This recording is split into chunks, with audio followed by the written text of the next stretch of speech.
Welcome back to Roughing It. New York City is a substantial cross-section of humanity, and you will meet a lot of different types of people. Sometimes you have to face off with the bad guys. Regardless of how safe or unsafe any place can be, having some self-defense skills is important for travel. I enlisted the help of martial arts expert Eric Gable to teach me a few things on self-defense. So here are his top 14 methods of self-defense. Let's just get right down to the meat of what do I do if I'm attacked while I'm traveling? Okay. Common sense, of course. Don't be alone in a dark place where you don't know if it's safe or not. Awareness is your best weapon. So if you're walking and texting and the phone's lighting your face up and you're not paying attention to your surroundings, you're blinding yourself when you're texting like this. If you have to talk to somebody, it would be smarter to have them on the phone. Aside from awareness, assertiveness is really important. So if someone approaches you, you want to be assertive and address them and keep them back. Assertiveness is unattractive to a predator.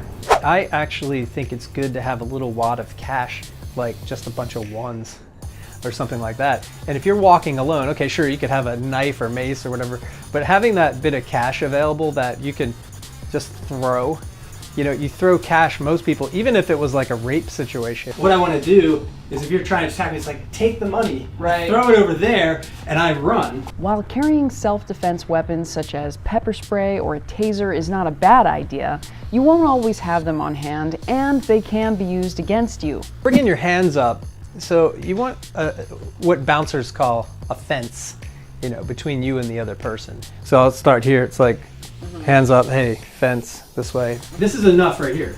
This is a self-defense stance, right? You need to keep your eyes on the person at all times. If you look away for a split second, your opponent is effectively invisible in that moment. If it escalates and you really feel like they're moving in, you shift your weight away from them to more to your back leg and extend this out more.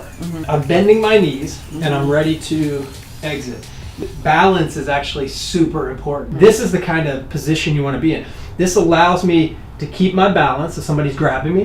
It allows me to sprint. Stop. The word stop is actually really effective. So stop. Why are you walking up on me?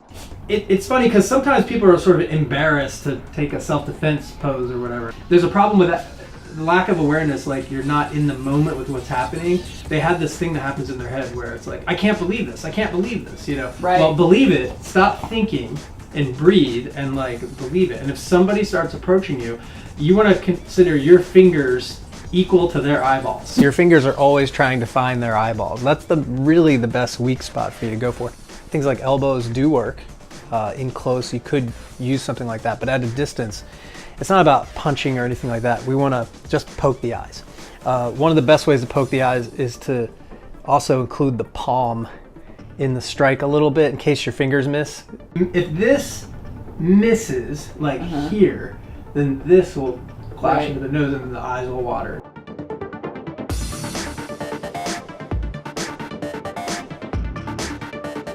If you miss me with this, if I try to do this, then you will strike.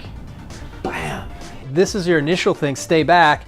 This could poke their eyes, but this one can deliver a lot of power by turning your body and really attacking. And that goes back to our assertiveness. So we want to fight back. Be like a predator yourself a little bit. You can't be the mouse when you're out alone. You got to be more of a tiger. You have it in you, you have the killer instinct. It is in there, so believe that. Another thing is that will help bring that up is if you have to fight back, aside from yelling and talking, yelling every time you attack and move is a good idea. It attracts attention, it makes you breathe, and it brings up that aggression that you're going to require. It's going to make you scarier. Right. Yeah. So there's two main ways. It's either I have an itch on my head like this, this direction, or flying the airplane, we call it turning it this way, and turning your body like this, at which point you can suddenly strike back. So again, that's here. It's good to use some body too though, especially on this one. I wouldn't just do this. I'm gonna come into you and then pull away on that. If you grab me across, so now the thumb's over here. So this won't work. See, if all the fingers are strong. Right. So I can't get out there. So I would reverse it. So to get out of this one, I actually am free to grab you when I do this. I go this way. So you can take this out this way. But once again, when somebody's grabbing you, if you have a hand free, you should be poking them in the eyes. I can use my other hand to help. So like right here, I don't need to just try to, I can grab here and then also break away from your thumb. Turning it so that it goes against the thumb this way. 2 hands. Well, you should probably poke them in the eyes, but I can reach in here and break this up. You were talking before also about don't go to destination number 2. If you go to another place with someone, you're probably not coming back. That's what the numbers say. So you don't want to think like, well, I'll just go with them, I'll comply, I'll do what they say. Don't do what they say, don't comply. You must be fight the whole time, fight and flight.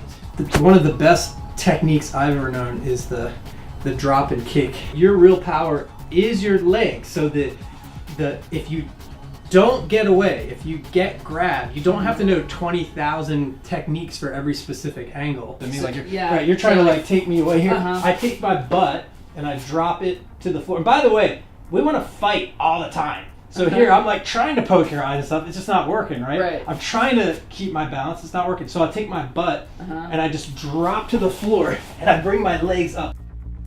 Bow. Boom. And then if you're coming down to reach for me, boom. Right into the face. Boom. Boom. This.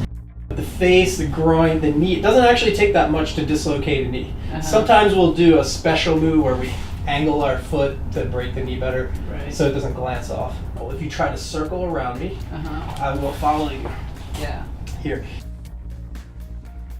If you press in, you get a hold of my legs, or you just press in past my legs, I miss you and you're coming in close, like come down to me. I'll try to get my feet on your hips like this so I can launch you, or even if your face is over my face, if your face is equal to my face like this.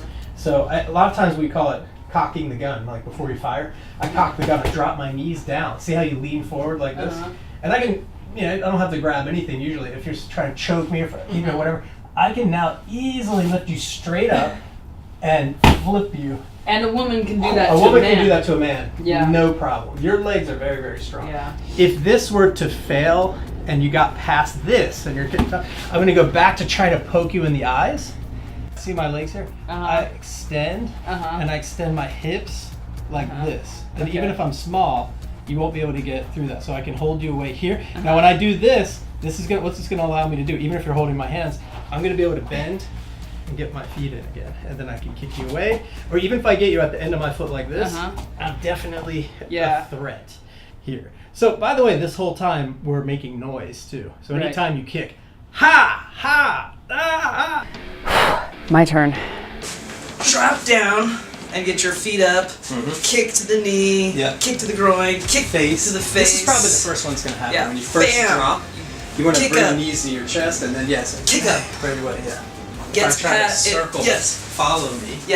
Kicking. If I get past these, bring your knees up off there. Put your knees together and push my chest with it. See how you're holding me away? You're holding me away like this, and then you can break your fingers.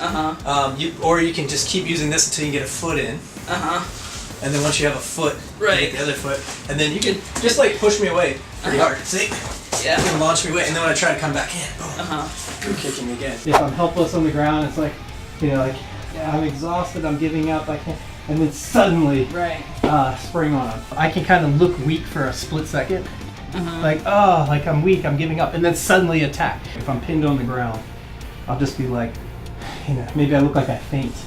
And just pass out and play possum. And then they're gonna let you go and start doing whatever they're doing, dragging you away, and that gives you another chance. That's another way to create space. If you have a victim mindset, it doesn't matter if you know techniques. If you're just gonna, freeze up and melt, it's not helpful. You have to fight back. Remember what you're fighting for. Do you have kids? Do you have a mom who would miss you? Anybody, a dog, anybody, anything, right? But whatever it takes, keep in mind what you're fighting for. This person's trying to take you away from your life. They're trying to, get mad about it. Practice a little bit the moves, but mostly the mindset. Like, to like visualize it. If I got attacked, you know, one of the things you could visualize if you're going to do it that way is practice breathing. So you think of a stressful situation and imagine that even in that stressful situation, if you can remember that if you're holding your breath, you know, you're just so tense and you're weak. So we need to, okay, like make myself breathe. It's a dangerous situation, but I'm breathing, and you'll actually have more energy and more mobility. You can work on mindset and preparation even on long driving stretches of the road. Practice breathing.